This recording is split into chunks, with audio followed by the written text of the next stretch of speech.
Episkopi wa Arikidiyosezi ya Kigali, akaba na perezida w'inama y'abepiskopi mu Rwanda, ba nyiricyubahiro b'episkopi bo mu Rwanda n'abaturutse mu mahanga, nyiricyubahiro Musenyeri Arnaldo Catalan, intumwa ya Papa mu Rwanda, ba nyakubahwa ba minisitiri twazanye, abihaye Imana, bakristu n'abandi batumirwa mwese, banje kubifuriza amahoro n'umugisha bikomoka ku Mana.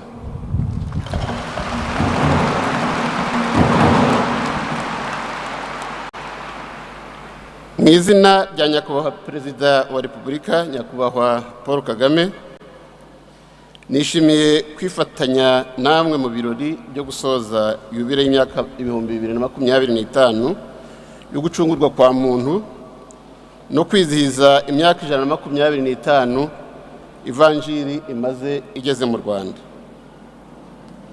Nyakubahwa Perezida wa Repubulika yansabye kubagezaho indamutso ye n'ishimwe rye ku ruhare rukomeye Kiliziya yagize kandi ikomeje kugira mu rugendo rw'igihugu cyacu.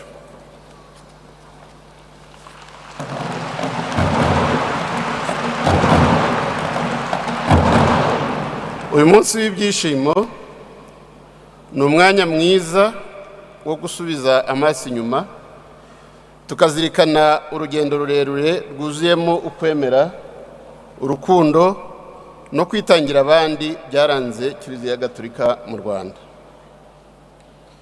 Mu gihe cy'imyaka 125 ishize, Kiliziya Gatolika yabaye umufatanyabikorwa w'indashyikirwa mu iterambere ry'igihugu cyacu. Umusanzu wayo ugaragara mu mibereho myiza y'Abanyarwanda, cyane cyane mu burezi, mu buvuzi, ubumwe n'ubwiyunge no mu kubaka umuryango nyarwanda ufite indangagaciro n'icyerekezo.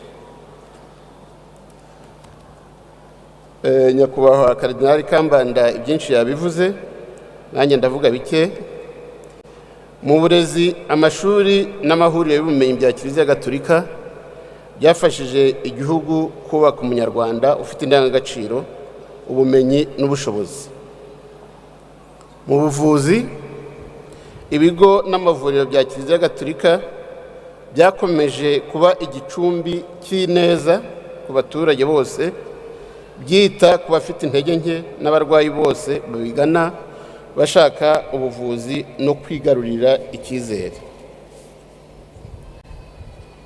Mu mibereho y'imiryango, Kiliziya yabaye isoko y'ubufasha n'ubufatanye, yita ku rubyiruko, igafasha imiryango, ikanahora iruhande rw'abatishoboye. Nanone turashimira uruhare Kiliziya Gatolika yagize mu bikorwa byo guhuza Abanyarwanda no kubafasha gukira ibikomere byatewe n'amahano ya Jenoside yakorewe Abatutsi muri 1994. Ni urugendo rwashobotse gusa binyuze mu bwitange, ubutwari n'urukundo. Muri imyaka 125 Kiliziya Gatolika imaze igeze mu Rwanda, by'ukuri ibyakoze mu buzima bw'igihugu ni byinshi cyane, wabirondora bwakwira bugacya. Leta n'Abanyarwanda bose bazahora babishimira. Banyacyubahiro, batumirwa, bakristu bavandimwe,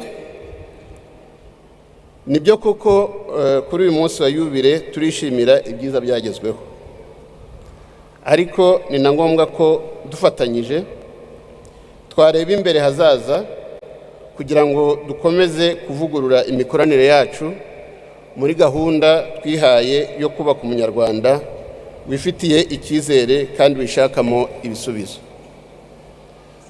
Muri urwo rwego, uyu munsi nifuje kongera kwibutsa ubutumwa bw'ingenzi bugamije gufasha buri muryango kugira ngo imibereho myiza no kwiyubakira ejo hazaza tubigereho.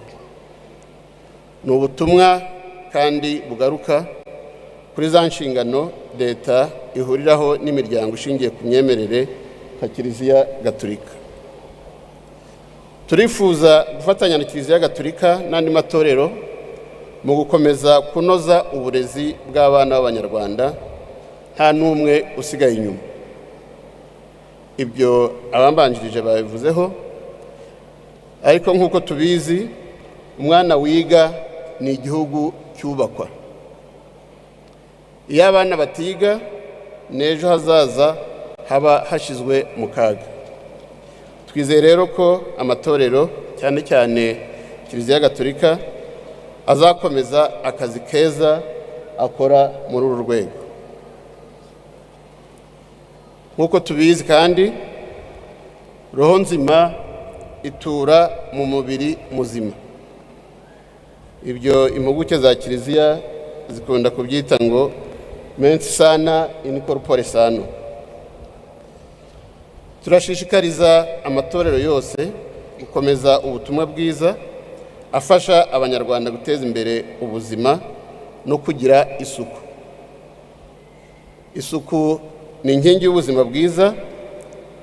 Iyo dutuye ahantu hasukuye, iyo dukora ibidukikije bisukuye, n'imibiri yacu ikabisukuye, dushobora kurwanya indwara kandi tugahora dufite umutekano w'ubuzima bwacu. Nk'uko twakomeje gufatanya kubaka umunyarwanda, turasanga igihe kigeze ko duhindura umuvuno, tugashyira imbaraga mu kubaka umunyarwanda, umuryango nyarwanda wumva neza ko tugomba kwishakamo ibisubizo. Nubwo uruhare rw'abafatanyabikorwa ari ingenzi, kubaka ejo heza h'abana bacu bisaba ko tubarera mu buryo bumva neza ko akimuhana kaza imvura ihise. Ibibazo byacu ni twebwe tugomba kubibonera umuti. Banyacyubahiro, bakristo bavandimwe, bimaze kuvuga, nyakubahwa Karidinali Kambanda yabivuze, biri mu bigize umuhamagaro wa Kiliziya Gatolika kuko itahwemye kubigaragaza mu mikorere yayo ya buri munsi. Dufatanyije, twizeye ko tuzakomeza iyi nzira yo guteza iki gihugu imbere, haba mu buzima busanzwe no mu gukizwa kwa roho. Mu kurangiza, ndagira ngo nongere nshimangire ko Leta y'u Rwanda yishimiye kwifatanya na Kiliziya Gatolika mu kwizihiza iyi yubile y'amateka.